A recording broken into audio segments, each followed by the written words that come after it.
Pero hoy vamos a tratar los principales temas que han surgido durante estos últimos días. Y uno tiene que ver con el próximo fallo de la Corte Interamericana sobre el tema, para algunos, Chavín de Huántar, para otros, no ese es el tema, sino la imposibilidad que ha tenido el Estado peruano de hacer un juicio que permita saber si es que hubo o no una ejecución extrajudicial.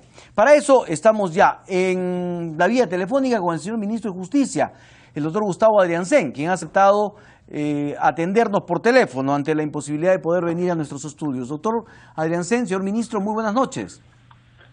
Muy buenas noches, Enrique, ¿cómo está? ¿Cómo está usted? Dígame. Una primera pregunta, señor Ministro. Mañana, ¿cuál es su score? Bueno, en el caso del partido Perú-Chile, pues confío en que podamos vencer 2-0. 2-0, muy bien. Sí. Buena, por lo menos un buen tema que nos permite ser optimistas, señor Ministro. Permítame usted, señor Ministro. Es muy importante, no debemos de perderlo. Sí, es verdad. Señor Ministro, permítame una primera pregunta. ¿Está usted de acuerdo con la unión civil, con la legalización del matrimonio homosexual en Estados Unidos? Le hago esta pregunta porque usted es el asesor jurídico del presidente. ¿Usted le recomendaría aprobar una medida igual en el Perú?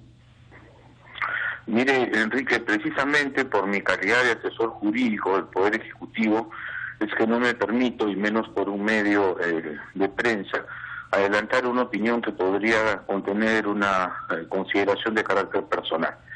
Cuando este tema y cualquier otro tema polémico forme parte de la agenda del gobierno y tengamos que pronunciarnos de manera oficial, así lo tendré que hacer, Enrique. Muy bien, pero entonces díganos, por favor, si en este momento forma parte de una agenda de discusión en el gobierno. No, porque ni como proyecto ni como iniciativa se discute ese tema. Muy bien. Señor Ministro, entonces pasemos a otro tema. Usted ha dicho, secundando al presidente, que no van a admitir ninguna sentencia que establezca el pago de ningún tipo de reparación para familiares de terroristas o representantes de ONGs que asesoran a estas personas o los patrocinan. ¿Esto quiere decir que si hay una sentencia en ese sentido de parte de la Corte Interamericana, el Perú no la va a acatar? Dos temas importantes, Enrique, a ese respecto. En primer lugar, lo que he manifestado es que nosotros no estaríamos conformes con una sentencia que de una u otra manera pueda encontrar responsabilidad en alguno de nuestros héroes comando Chavín de Huántar. Y en segundo lugar, he indicado también que mostraríamos nuestra inconformidad si es que existe alguna sentencia que contenga algún tipo de reparación. No se olvide, Enrique, que esto está plenamente justificado. Muy bien. Las víctimas fuimos nosotros, Enrique. Muy bien, pero una cosa... Las víctimas fue el Perú. Entonces, mal podríamos nosotros reconocer en nuestros agresores algún tipo de beneficio económico. Muy bien. De ninguna manera, por lo menos en el caso del que habla, yo no lo aceptaría. Muy bien, señor Ministro, pero una cosa es no estar conforme, no admitirlo, y otra cosa es no cumplir la sentencia, no acatarla. Y mi pregunta era a si el Perú no la va a acatar, no la va a cumplir. Mire usted, tener que respetar una sentencia no necesariamente genera que nosotros no podamos manifestar nuestra crítica a ella. De hecho, el propio texto constitucional, Enrique, nos permite a los ciudadanos peruanos criticar esta sentencia, y en ese sentido pues nos pronunciaremos y en su momento haremos valer todos los mecanismos que tengamos a nuestro alcance para evitar que que es un supuesto, por cierto hay que aclararlo, es un supuesto, todavía no conocemos el texto de la sentencia. En ese caso haremos valer todos nuestros derechos, recurriremos a la Corte si es necesario, vía aclaración, y bueno, articularemos todos los mecanismos procesales que la ley nos franquea para evitar que este suceso tenga que producirse. Muy bien, eso es importante porque usted marca la diferencia entonces entre criticar la sentencia y no acatarla. Y ya ha dicho usted que se harán todos los mecanismos legales, se utilizarán los mecanismos legales para en todo caso ver cómo se podría revertir, pero nos está diciendo en último término que sí se acataría, aunque le fastidie y la critiquen. Tendríamos que hacer en ese momento el análisis respectivo. Hay que ver de qué se trata. La reparación podría eventualmente tener consideraciones de diferente índole, ¿no? Es decir, una reparación puede tener un carácter económico, pero pueden haber otro tipo de reparaciones, ¿no? Ya la Corte en diferentes sentencias ha establecido diferentes tipos de reparaciones. Entonces, hay que ver frente a qué tipo de reparación nos encontramos y de dónde proviene esta reparación. Muy bien. Ahora, entonces, haremos el análisis. Señor ministro, ¿por qué estamos hablando de reparaciones? Ese es un tema que es importante, porque no se está, hasta donde sabemos, no se va a condenar a los miembros de Chavín de Huántar, no se le va a decir al Estado que lo que hizo fue mandar a los Chavín de Huántar a asesinar a la gente. Lo que se está viendo es simplemente si es que hubo o no hubo un análisis o un enjuiciamiento o un juicio que permita saber si es que hubo o no una ejecución extrajudicial, nada más. ¿Por qué el presidente y usted hablan de un ataque a Chavín de Huántar o de que los quieren tratar como delincuentes? Qué bueno que qué bueno que me permitas aclararlo, Enrique. Mira, te lo explico.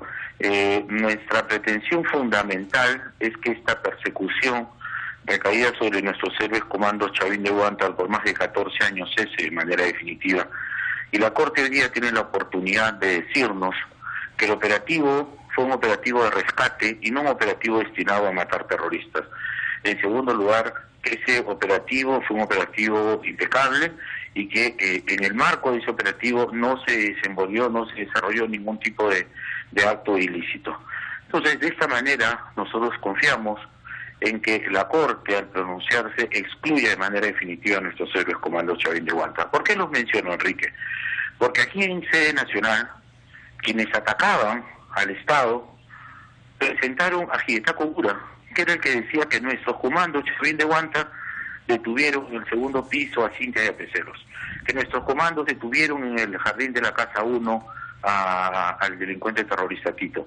Los dos policías que presentaron, quienes nos acusaban, decían que habían sido comandos Chavín de Huántar quienes detuvieron a Tito. Aquel pseudoinforme de medicina forense que presentaron también hablaba de ejecuciones extrajudiciales. ¿De qué estoy hablando yo? Todos los testigos de cargo que tuvieron la defensa de los terroristas acusaban a nuestros héroes comandos Chavín de Huántar, y por eso nuestra pretensión de salir en defensa de ellos y evitar que puedan verse involucrados. Muy bien. No nos olvidemos, por favor, de lo siguiente. Hace varios años ya, los jefes de los comandos Chavín de Huántar fueron perseguidos, tuvieron orden de captura y se tuvieron que refugiar para no ser detenidos.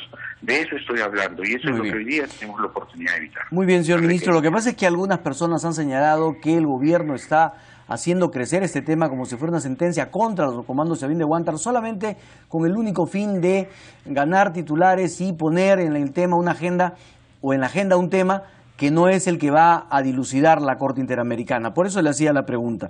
Pero quiero pasar a otro tema, señor ministro, si usted me permite, y es consultarle, ¿por qué razón el gobierno le ha prohibido a los procuradores del Estado hablar con los medios de comunicación, ser entrevistados o dar información a la opinión pública? Son procuradores del Estado, no del gobierno. ¿Por qué tienen que pedirle permiso a los procuradores al gobierno para poder informar a la opinión pública sobre lo que tengan que hacer? Qué bueno, Enrique, y se lo pregunta a quien ha sido por más de 3 años procurador público. Y mire usted, es absolutamente inexacto y por lo más insidioso que se pretenda decir que yo estoy amordazando a los procuradores para que no declaren. No se trata de los procuradores, Enrique. Policías, militares, miembros del servicio diplomático y funcionarios públicos en general tienen, previa a brindar declaraciones, que solicitar autorización. Tengo un extensísimo número de ejemplos y de normas específicas que así lo señalan a lo largo de toda la administración pública.